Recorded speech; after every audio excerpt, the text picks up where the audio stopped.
আপনি কি জানেন, একজন ক্রিকেট আম্পায়ার ম্যাচ পরিচালনার জন্য অনেক ধরনের যন্ত্র ব্যবহার করে থাকেন। তার মধ্যে সবচেয়ে বেসিক যন্ত্র হল আম্পায়ার কাউন্টার। এর মাধ্যমে আম্পায়াররা ওভার, উইকেট এবং বলের সংখ্যা ট্র্যাক করেন। উদাহরণস্বরূপ, একটি উইকেট পড়লে আম্পায়ার পাশে থাকা ডায়াল ঘুরিয়ে দেন এবং সেটি 0 থেকে 1-এ শিফট হয়ে যায়। এরপরে রয়েছে বল গজ।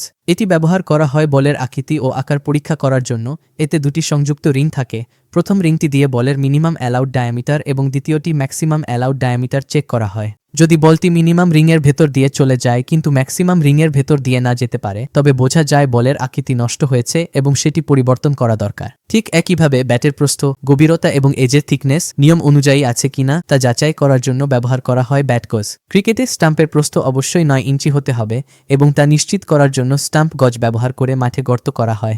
সবশেষে আম্পায়ারদের কাছে থাকে একটি লাইট মিটার। এর সাহায্যে তারা আলোর অবস্থা লাক্স ইউনিটে পরিমাপ করেন। যদি আম্পায়ার মনে করেন আলোর অভাবে খেলার পরিবেশ অনিরাপদ হয়ে পড়েছে, তবে তারা টেস্ট ম্যাচ স্থগিত করতে পারেন। একই মিটার ব্যবহার করেই তারা প্রয়োজনে মাঠের ফ্লাড লাইট চালু করার নির্দেশ দিতে পারেন।